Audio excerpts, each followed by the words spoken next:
es importante como devolvernos a los antecedentes de esta norma y de dónde viene este concepto de presencia económica significativa que hoy en día está aplicando Colombia. Digamos que este concepto surge en el ámbito internacional porque la tributación de la economía digital ha sido como un motivo de incertidumbre en los diferentes países, porque ha sido difícil para los países aplicar reglas de tributación cuando no existe como una presencia física, digamos, de estas entidades que realizan todas sus operaciones o gran parte de ellas a través de la economía digital. Entonces, digamos que el concepto de presencia económica significativa surge en el ámbito internacional para que multinacionales que realizan actividades digitales no evadan impuestos, por lo que decía, digamos que es un desafío global, porque son empresas que generan bastantes ingresos a través de este tipo de operaciones, pero como que se escapan de la tributación de los distintos países por no tener esa presencia física en los territorios. Digamos que es un tema que, tal como lo decía Catalina, es una discusión que ha tenido la OCDE eh, en diferentes ámbitos. Sin embargo, pues no existe como una regulación en este momento sobre ese tema. Eh, es importante, digamos que decir que Colombia se anticipa un poco a ese método propio de que estas entidades grandes tributen por presencia económica significativa. Sin embargo, tal como le decía Catalina, pues no es algo que la OCDE haya recomendado propiamente. Eh, digamos que esta norma se incluye en el artículo 20-3 del Estatuto Tributario, y digamos que este concepto lo que busca es que las entidades que comercialicen bienes y servicios eh, tributen en Colombia cuando cumplan ciertos requisitos. Digamos, el primero es que mantengan una interacción deliberada y sistemática en el mercado colombiano con clientes ubicados en el país, que de acuerdo con el parágrafo 1 de este artículo se debe entender que existe una interacción deliberada y sistemática cuando la persona no residente o entidad no domiciliada en el país mantenga una interacción o despliegue mercadeo con 300.000 o más clientes y usuarios ubicados en el territorio colombiano durante el año grabable anterior o en el año grabable en curso, o que la persona no residente o entidad no domiciliada en el país mantenga o establezca la posibilidad de visualizar precios en pesos colombianos. Digamos que puede ser cualquiera de las dos para entender que se cumple con este requisito de interacción deliberada y sistemática. Y además de eso, para cumplir con esa presencia económica significativa, es que en el año anterior o en el año en curso se tengan ingresos brutos superiores a 31.300 VTs por transacciones que involucren venta de bienes con personas en Colombia. Digamos que Colombia adoptó dos formas de que aquellas entidades que tuvieran presencia económica significativa tributaran en el país. Digamos que la primera es, si quieres la siguiente diapositiva, por favor. Digamos, la primera es por declarar y pagar en el formulario del impuesto sobre la renta con una tarifa del 3% sobre la totalidad de los ingresos brutos derivados de la venta de bienes o la prestación de servicios desde el exterior o vendidos o prestados a usuarios ubicados en el territorio nacional. Y la segunda opción es que se haga a través, digamos, de la retención en la fuente de un 10% sobre el valor total del pago. Digamos que cuando como la forma es optar o por pagar a través del formulario del impuesto sobre la renta o a través de retención en la fuente. Sin embargo, como digamos que este tipo de tributación, pues han surgido como varias discusiones. Le cedo la palabra a Andrea. La primera discusión que vamos a abordar en este tema es precisamente sobre las opciones que le establece la norma a la entidad del exterior que tenga PES en Colombia. Y es que, tal como lo mencionaba Laura, la norma permite que se tribute a través de retenciones en la fuente que le practiquen los usuarios ubicados en el territorio colombiano, o que la entidad de manera optativa decida presentar la declaración de renta. Sin embargo, en el decreto reglamentario se establece que solamente van a poder eximirse de ese deber de presentar la declaración de renta en los casos en los que todos sus ingresos hayan sido objeto de retención en la fuente. En la práctica, eso implica que en su gran mayoría de casos, estas entidades realmente cumplirían con los requisitos para ser declarantes. ¿Por qué? Porque si bien la norma que establece cuáles van a ser los agentes de retención para efectos del PES indica que serán aquellos señalados en el artículo 368 del Estatuto, entre los cuales se encuentran las personas naturales, el artículo 368-2 dispone que solamente son agentes de retención las personas naturales que sean comerciantes y que tengan en el año, que hayan tenido en el año anterior ingresos brutos o patrimonio bruto superior a 30.000 VTs. Es decir, todos aquellos casos en los que no se cumpla esa condición y el cliente o usuario de esa entidad del exterior sea una persona natural, esas operaciones no van a estar sujetas a retención en la fuente y por ende va a haber una porción de sus ingresos de fuente nacional que no van a haber sido sujetas a retención y por ende les correspondería presentar esa declaración de renta. En ese caso, existe la inquietud de cómo debe presentar la declaración. Toda vez que la norma habla de que se puede optar por el régimen de presentar la declaración y tributar sobre un 3% de los ingresos brutos, pero en estos casos esos contribuyentes no han decidido optar por esa alternativa. Por ende, se tendría que ver si lo que les corresponde es la aplicación de ese 3% o esa tarifa o ese régimen especial del 3% de los ingresos brutos, o si por el contrario, como no manifestaron que se querían acoger a este, deben ir por las normas generales de tributación de las entidades extranjeras. Esto es presentar su declaración de renta, depurar su renta líquida y sobre ella pagar a una tarifa del 35%. Bajo estas circunstancias, nuestra recomendación es que si hay una entidad del exterior que considera que puede cumplir los requisitos del PES, lo mejor es decidir optar por presentar la declaración de renta, toda vez que es probable que vayan a existir ingresos que no puedan ser objeto de retención en la fuente y que por ende, de igual manera, le obliguen a presentar la declaración bajo las inquietudes de cómo va a tener que realizar esa depuración de la renta.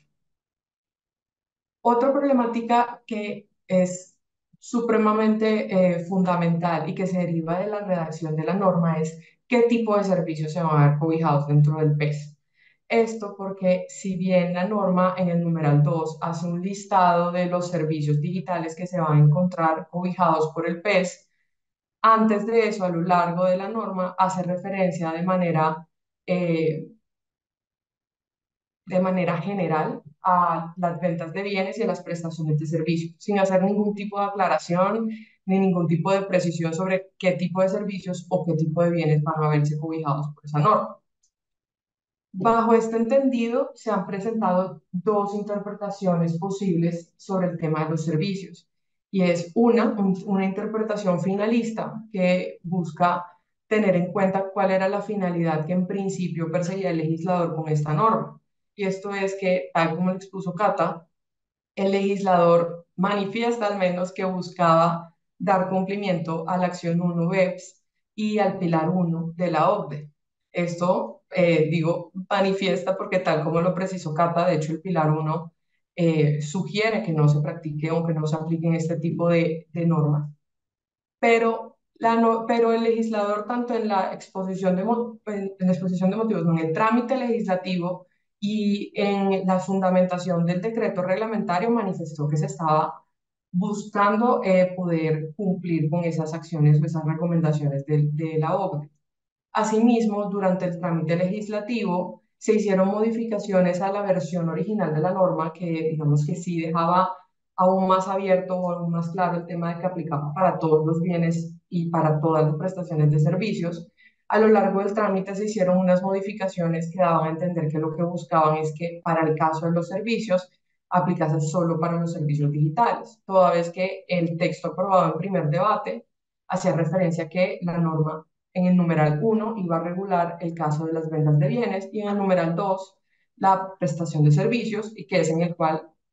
valga precisar, establece el listado de los servicios digitales. Sin embargo, en el texto final que fue aprobado se incluyó nuevamente la mención a los servicios en el numeral 1 y es lo que nos lleva a que la redacción de una norma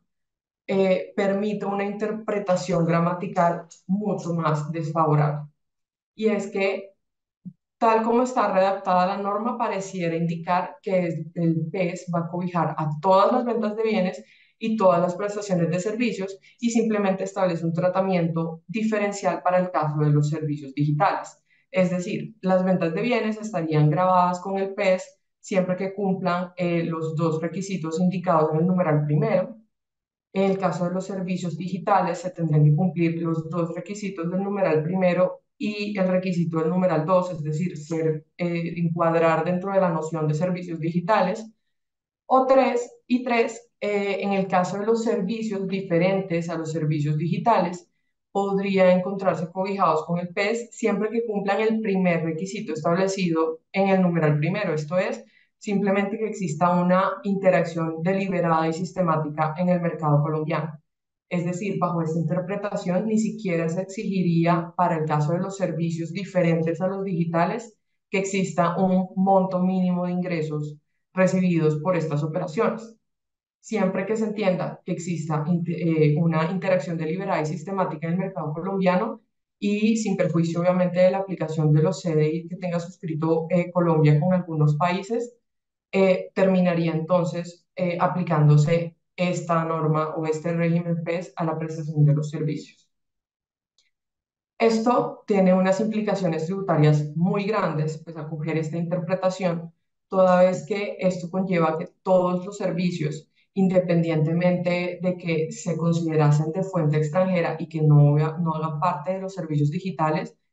encuadrarían dentro del PES y por ende estarían grabados en Colombia. Y a esto se le suma que la norma, ni la norma de la ley, ni las normas del decreto reglamentario establecen qué ocurriría en los casos de los servicios que ya se encontraban regulados en otras disposiciones. Toda vez que el decreto sí hace una precisión en el caso de los servicios digitales, diciendo que aquellos servicios que cumpliesen con esa noción, pero que ya estuviesen regulados por otras normas, seguirán siendo regulados por esas otras normas, pero eso solamente es para el caso de los servicios digitales. ¿Qué ocurre entonces con los demás servicios?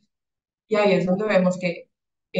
esta interpretación que parte del texto literal de la norma podría conllevar a unas implicaciones tributarias e incluso unas violaciones de las normas internacionales muy fuertes, pero que al final de cuentas hoy en día es la norma que tenemos y es en principio cómo deberíamos aplicar. Nuestra sugerencia es que pues hay que esperar a un pronunciamiento en el que se defina cómo se debe interpretar esta norma. Sin embargo, mientras eso ocurre, lo mejor es retener o hacer el trámite de retención o de solicitud de la información,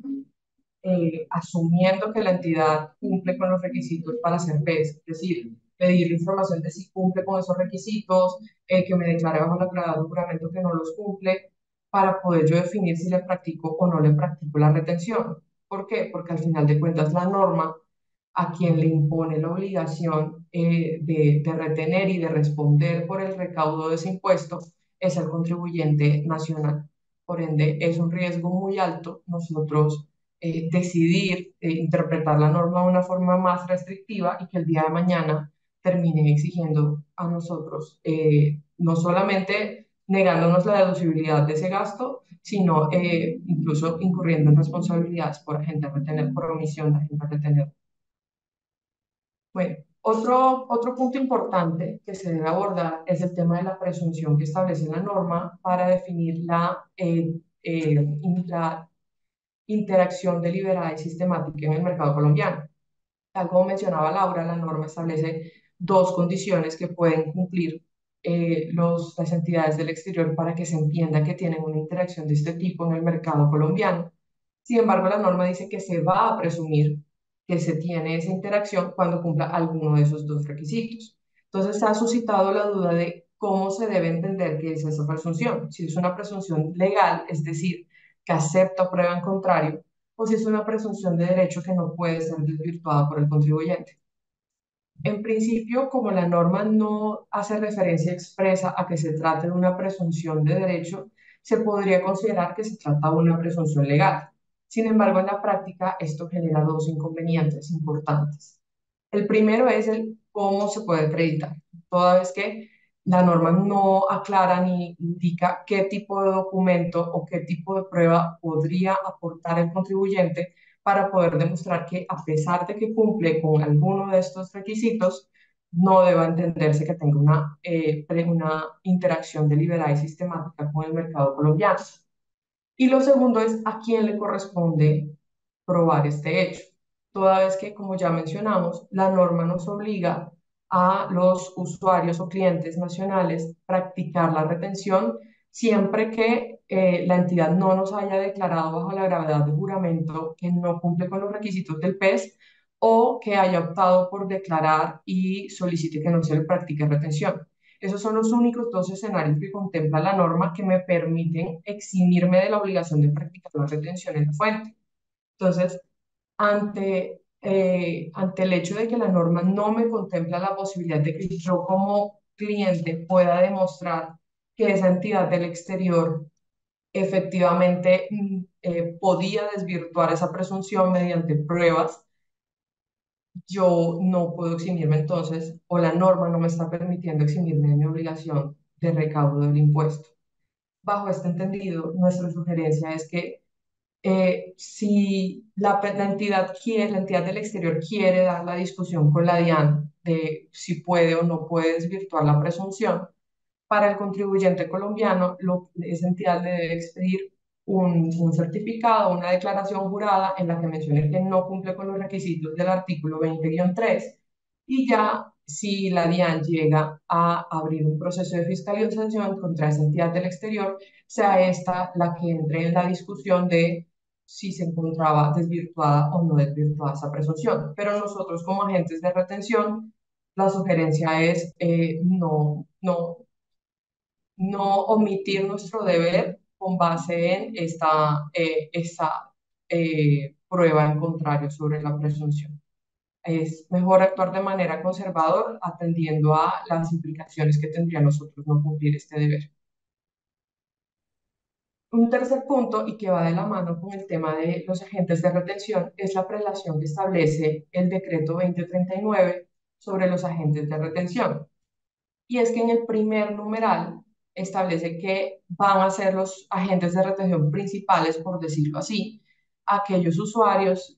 ubicados en el territorio nacional que adquieran directamente los bienes o servicios. Sin embargo, la norma no especifica qué debe entenderse por la adquisición directa de estos, toda vez que puede hacer referencia a que sea este usuario el que aparezca como titular o como adquirente en el documento electrónico o el documento soporte que establezca o que le expida esa entidad del exterior, como puede hacer referencia a que el pago lo realice de forma directa sin ningún tipo de intermediarios. Esta segunda alternativa se plantea teniendo en cuenta que los demás agentes de retención que establece la norma corresponden a entidades que intervienen en los procesos de pago, sea las entidades financieras, sea eh, aquellos que venden tarjetas prepago, aquellas pasarelas de pago, en fin, las entidades que intervienen en ese proceso de compra. ¿Y por qué es importante poder precisar el alcance que tiene ese primer numeral? Es importante por dos motivos. Primero, porque tal como se dijo anteriormente, si se considera que yo debía ser el agente de retención en una operación, solamente me voy a poder eximir de esa responsabilidad si se cumple uno de los dos supuestos antes mencionados, es decir, que me hayan declarado bajo la gravedad de juramento que no cumplen los requisitos del artículo 20-3 o que me manifiesten que va a ser declarante del impuesto sobre la renta y solicite que no se practique retención. Si no estoy en esos supuestos, yo tendría que haber practicado la retención de la fuente, me van a hacer exigible el hecho de no haber cumplido con mi obligación como agente retenedor y adicional a eso, perdería la deducibilidad de mi gasto. Y segundo, es importante porque, tal como lo manifestamos, los demás agentes retenedores que establece la norma realmente corresponden a entidades que son intermediarias en el proceso de pago y a las cuales yo les tengo que suministrar la información necesaria para que éstas puedan decidir si tienen que practicar la retención en la fuente o no. Es decir, al final de cuentas, la responsabilidad siempre va a caer sobre el usuario o consumidor final. Otra problemática que debemos abordar es qué pasa si yo le solicito a esa entidad del exterior que me declare si cumple o no cumple con los requisitos del PES y esa entidad no me responde. Este caso ocurre muchísimo, en especial en plataformas, por ejemplo, como Amazon, como Netflix, como plataformas digitales que normalmente no tienen, con las que normalmente nosotros no tenemos una comunicación con una persona directa que nos pueda suministrar esa información. En estos casos, el decreto 2039 sí cobijó que era lo que debía ocurrir, y es que, tal como ya mencionamos un par de veces, la norma solamente me excluye del deber de retener en esos dos escenarios que ya hemos mencionado. Por ende, si esa entidad no me manifestó bajo la gravedad de juramento que no cumple con el PES, yo debo presumir que sí cumple y practicarle la retención en la fuente. Esto realmente tiene una incidencia muy importante, y es que en la mayoría de los casos, el pago que yo le realizo a esa entidad del exterior se lo tengo que realizar completo. La mayoría de entidades del exterior no me permiten que yo aminore el valor a pagar con base en retenciones que sean de fuente nacional. Y por ende, lo que termina ocurriendo es que el contribuyente nacional es el que asume esa retención, y por ende, al tratarse de un impuesto asumido, no se lo puede deducir del impuesto sobre la renta.